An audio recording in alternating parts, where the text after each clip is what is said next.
Now, it's a list that includes the Hammersmith Palais and the Bolshoi Ballet, goes on through carrot juice, porridge, yellow socks, cheese and pickle, and a drop of claret, and the rock literate among you will already have figured out I'm talking about Ian Dury's Reasons to be Cheerful.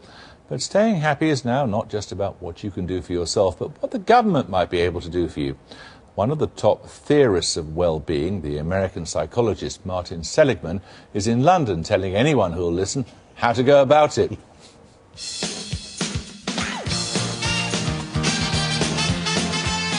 What makes you happy?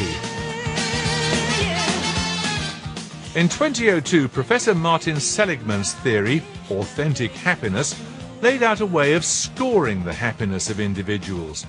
His work spawned the phrase positive psychology and prompted shelves full of self-help books and, in the professor's view, an overemphasis on cheeriness. So, a revised theory which distills down to the acronym PERMA, experiencing positive emotions, being aware of feelings as they happen, relating to others well, finding meaning in your life, and getting a sense of achievement. He's already inspired David Cameron to announce last year that there'll be a move to try to measure our gross national happiness.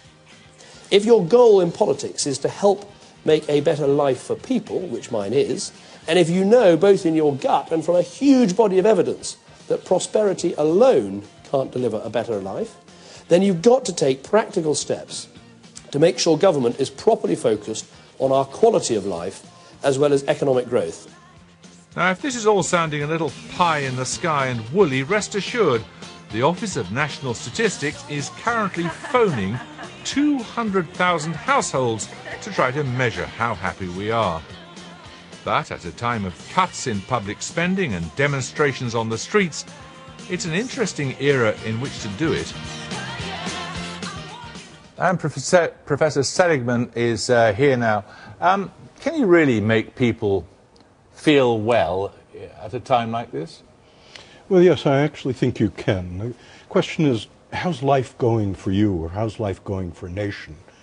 Traditionally, we've measured the economics of it, but what we want to know about in addition is how much positive emotion we have, how good are our relationships, how engaged are we at work with the people we love, how much meaning we have. And those are measurable.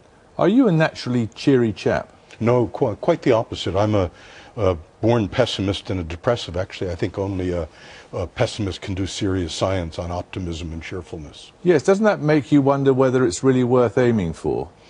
Yes, I think it's a very good question. And the issue is there something over and above getting rid of misery? So all of public policy, therapy is aimed at getting rid of misery. The question is, what's above zero?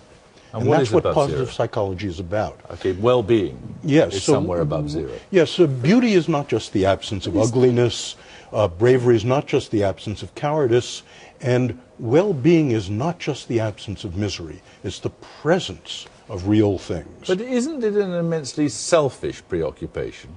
Well, not quite. Actually, the single, if you're depressed right now, and you ask me, what's the single most mood-lifting thing you can do?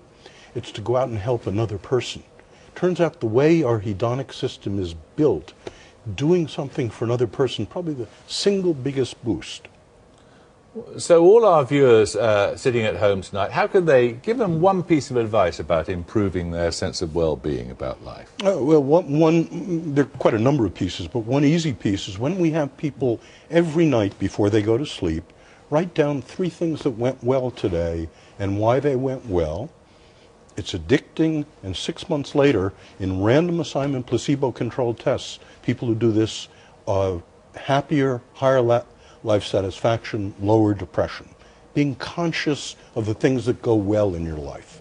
But the thing I liked actually of yours, what would your grandchildren say about you? Is that what? Right. Well, we're interested in the question: how can you have more meaning in life? And one thing we do is we have people write first their vision of what a positive human future would be, and then write their obituary through their grandchildren's eyes, in which they say what I did to contribute to a positive human future.